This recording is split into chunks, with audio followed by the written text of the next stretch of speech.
Snow fell in erratic bursts over Vienna's cobblestone streets, dusting the horse-drawn carriages waiting outside St. Stephen's Cathedral. Tourists huddled beneath umbrellas, pointing phones toward the Gothic spire rising like a blade into the grey sky. For Daniel Markovich, the city was familiar but no less mysterious.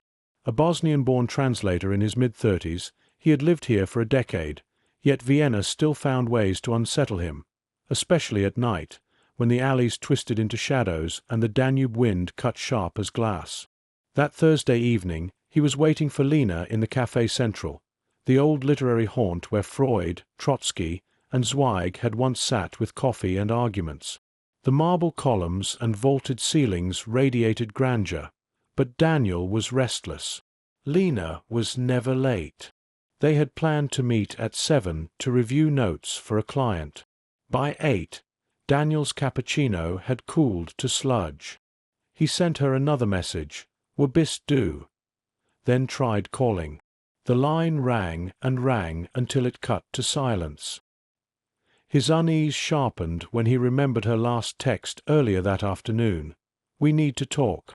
Something's wrong." At 9, he paid and stepped into Herrengasse, where the air smelled faintly of roasted chestnuts from a vendor packing up his cart. The Ringstrasse traffic murmured in the distance, trams clanging faintly. Daniel pulled his scarf higher, scanning faces. He knew Lena's apartment was only a 10-minute walk away, across from the Burgtheater. He decided to check on her. The walk felt longer than it should have. Snow turned to sleet, tapping against his coat. He passed shuttered bookshops and grand façades with lion heads glaring down from cornices. Vienna had a way of feeling stage-like, too perfect, as though the city itself were conspiring. By the time he reached her building, an ornate 19th-century block of stone with wrought-iron balconies, his stomach was tight with dread. He rang her buzzer. No answer. He tried again, then fished out his phone and called. Still nothing. A woman walking her dog passed behind him, giving him a brief, suspicious glance. He forced a smile, then pressed his hand to the glass door. Locked. He was debating whether to call the police when he noticed something small near the entryway. A black leather glove, soaked with sleet. He bent to pick it up, and his chest clenched. It was Lena's. He recognized the tiny scratch near the wrist, where she had caught it on a filing cabinet weeks ago. He pocketed it, heart hammering, and backed away from the door. He decided to try the rear entrance through the alley. The passage smelled of wet stone and cigarettes, lit by a single flickering lamp. To his relief, the back gate had been left ajar. Inside, the courtyard was silent, except for the dripping of water from an overhang. He climbed the stairs quickly, up to the 3rd floor. Her door was closed, brass numbers gleaming dull in the dim hallway. He knocked hard. No sound came from within. He pressed his ear to the wood. Nothing. Just as he was about to leave, a faint creak echoed from the stairwell below. He turned sharply. Someone had just stepped inside the building. Footsteps rose steadily, measured, deliberate. Daniel's throat went dry. He couldn't explain why, but every instinct screamed danger. He slipped into the shadowed recess beside Lena's door. The figure came into view, a tall man in a dark overcoat, carrying something under his arm. His face was obscured by the brim of a fedora. He didn't look up, didn't pause, just walked past and continued to the 4th floor. But as he passed, Daniel noticed the man's other hand was gloved in black leather, the exact pair Lena owned. Daniel barely slept that night. He replayed the image of the man on the stairs again and again, the long coat, the fedora, the unmistakable glove. Was it coincidence? Vienna was full of people dressed in black in winter, but something about the man's silent ascent chilled him. By morning, Lena still hadn't returned his calls. He considered going to the police, but what did he have? A missing friend, a found glove, and a stranger in a stairwell. The authorities might shrug it off, tell him she was out with someone else, or that she would resurface. Still, Daniel's gut told him otherwise. At 10 a.m., he walked to Lena's office at a translation agency near Westbahnhof. The receptionist looked surprised when he asked for her. "She hasn't been in since yesterday," she said, rifling through a ledger. "Didn't even call in sick. Very unusual for her." That only deepened his concern. Lena was meticulous, professional to a fault. Skipping work without explanation wasn't in her nature. Daniel rode the tram back toward the city center, snowflakes brushing the windows, and considered his next move. He decided to retrace her last known steps. Maybe she had left clues. He remembered the text she sent. "Something's wrong."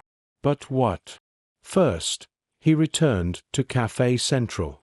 The waiter recognized him immediately. "Your friend never arrived yesterday," the man confirmed. "I didn't see her at all." Daniel wandered into Herrengasse, scanning the pavements. The sleet had washed away any trace of footprints or fallen items. Still, his eyes caught on something odd. A small brass plaque on the corner of a nearby building, its lettering barely visible beneath a smear of grime. Österreichische Kulturverein. He vaguely remembered Lena mentioning something about meeting a client there, an obscure cultural association that occasionally needed translation services. Curiosity prickled. He pressed the buzzer. A harsh voice crackled through the intercom. "Geschlossen." Closed. He made a mental note. By evening, worry curdled into something darker. He went back to her apartment. This time he noticed faint scratches near the keyhole, like someone had forced entry. He hesitated, then tried the handle. Locked. His frustration rose until he spotted a janitor's cart in the stairwell below. Inside, a set of keys hung temptingly from a hook. He hesitated, heart pounding. Breaking in could land him in trouble. But the silence behind Lena's door felt unbearable. He slipped the keyring into the lock. The door opened with a reluctant click. The apartment was dark and cold. Daniel stepped inside cautiously, every creak of the floorboards amplified. The faint scent of Lena's perfume lingered in the air, but mixed with something metallic. Blood? He flicked the light switch. The living room was untouched, books neatly stacked, tea mugs by the sink. But in the bedroom, the bed was unmade, the sheets twisted as though someone had left in a hurry. On the nightstand lay Lena's phone, screen shattered, battery dead. That was wrong.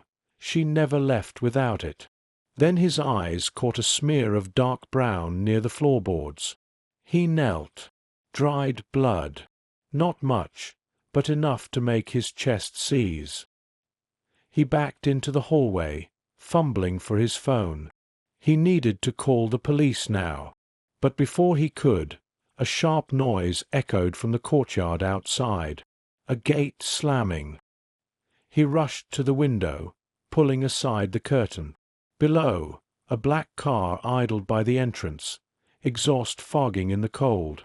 The rear door opened, and for a split second, Daniel thought he saw Lena, her hair, her profile, before she was shoved back inside by a man in a dark coat. The car pulled away swiftly, tires crunching on slush. Daniel's breath caught. She was alive, but being taken. He grabbed his coat, bolted down the stairs, and burst into the alley. The car's taillights vanished into the fog of the Ringstrasse. He sprinted after it, his lungs burning, but by the time he reached the main street, the traffic swallowed it whole. He stood in the snow, panting, knowing two things for certain. Lena was in danger, and whoever had her was meticulous enough to cover their tracks. The next morning, Vienna felt different. The city was still itself, trams screeching along the tracks, schoolchildren in bright coats, commuters streaming past, but Daniel's perception had shifted. Somewhere beneath the orderly rhythm, Lena was missing, trapped in the hands of men who moved unseen. He filed a report at the Polizei direction on Schottenring, explaining everything: the missed meeting, the broken phone, the glove, the black car. The officer listened politely, but without urgency. "You saw a woman shoved into a car? At night? In bad weather?" The man sighed. "Are you sure it wasn't someone else? A domestic quarrel, maybe?" Daniel slammed Lena's cracked phone on the desk. "Does that look like a quarrel?" The officer frowned, but only scribbled notes. "We'll look into it," he said, his tone dismissive. "If we find anything, you'll be contacted." Walking out of the station, Daniel's frustration burned hot. He realized he was on his own. He returned to the brass plaque of the Österreichische Kultivarian. This time the door was open. Inside, the building smelled of dust and furniture polish, its narrow corridor lined with faded posters about folklore exhibitions and language workshops. An elderly woman in a cardigan eyed him suspiciously from behind a desk. "I'm looking for Lena Weiss," Daniel said, forcing calm.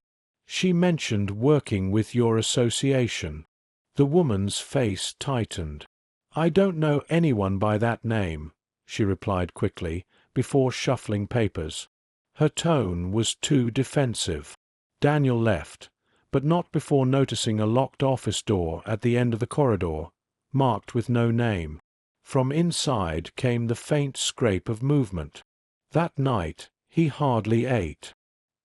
He spread Lena's belongings across his kitchen table: the glove, her phone, a notebook he had quietly slipped from her apartment. The last entries were fragmented, hurried. One page read, "Meeting postponed. Something feels off. Documents sensitive. Be careful." Another simply said, "They're watching me." His pulse quickened. Who was watching her, and why? The following day, a breakthrough came by accident. At a coffee kiosk near Schwedenplatz, Daniel overheard two men talking in hushed Serbian. One phrase froze him: "The girl from Bergtheater apartment." He strained to listen, pretending to scroll his phone. "She's not supposed to cause trouble," one said. "But the papers, if she copied them." Daniel's grip tightened. Papers? Was this what Lena had been translating? He waited until the men split up, then tailed the taller one along the Danube canal. The man walked briskly, head down, until he ducked into a decrepit warehouse at the water's edge. Daniel hesitated, then slipped after him. Inside, the air reeked of oil and damp concrete. Corrugated shadows stretched across stacked crates. Daniel crept along, ears straining. Voices carried from a room at the back. He edged closer until he caught a glimpse. Three men gathered around a table strewn with folders and maps. One folder bore the stamp of the Austrian Ministry of Interior. His stomach dropped. Lena hadn't been working on cultural translations. She had stumbled into something political, maybe criminal. The men argued in low tones about schedules, routes, and the delivery. Suddenly, Daniel's foot brushed against loose scrap metal. The clatter echoed like a gunshot. Conversation inside stopped. "Who's there?" a voice barked. Daniel bolted, sprinting through the warehouse, boots slamming on concrete. Shouts erupted behind him, followed by pounding footsteps. He burst through a side door into the freezing night, lungs burning, as one of the men gave chase. Across the canal bridge, Daniel weaved between pedestrians, heart jackhammering. A tram screeched to a stop, and he leapt aboard at the last second. The pursuer pounded on the glass as the tram lurched forward, glaring through the window with cold fury. Daniel collapsed into a seat, adrenaline still flooding him. He realized two things. Lena was alive but tied to something far bigger than he imagined, and now so was he. For 2 days, Daniel moved like a hunted man. He felt eyes on him in the U-Bahn, on Kantnerstrasse, even while buying bread at the corner bakery. The men from the warehouse knew his face now. He couldn't go to the police. He'd already been dismissed once, and reporting them could tip his pursuers off before he found Lena. The notebook became his compass. One entry mentioned a meeting near Prater, Friday. That was tomorrow. Daniel resolved to be there. He spent the night in restless half-sleep, dreaming of muffled cries in the dark, of Lena reaching for him through glass. When dawn broke, Vienna's skies were the color of wet steel. Snow turned the Prater Park into a muffled, desolate landscape. The giant Ferris wheel stood frozen against the pale light, carriages swaying faintly in the wind. Daniel arrived early, blending with the trickle of commuters and dog-walkers. His heart thudded with each passing figure. Then, at 10 sharp, a black car rolled to a stop near the Hoptali entrance. 2 men stepped out, the same suited figures from the warehouse. They scanned the area, then opened the rear door. Lena emerged, pale, exhausted, but walking under her own power. Daniel's breath caught. He wanted to rush forward, but instinct told him to hold back. The group headed toward a low building tucked near the amusement park, an old pavilion with shuttered windows. Daniel followed at a distance, careful to stay behind a line of trees. The men ushered her inside. Minutes dragged. The park's emptiness pressed down on him. Finally, Daniel decided waiting was no longer an option. He circled the pavilion, found a side entrance, and slipped in. The interior smelled of damp wood and cigarette smoke. Through a half-open door, voices carried. "She made copies," one man growled. "If those reach the ministry, we're finished." Another snapped. "Then we get rid of her tonight." Daniel's blood ran cold.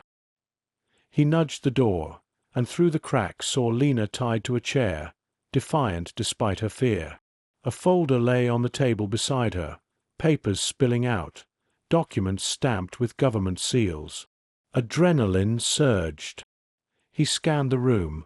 3 men, one armed. The odds were terrible. But if he left to find help, she wouldn't live that long. Daniel grabbed a rusted metal rod from the floor and pushed the door wide. "Let her go," he barked, surprising even himself with the steadiness of his voice. The men froze.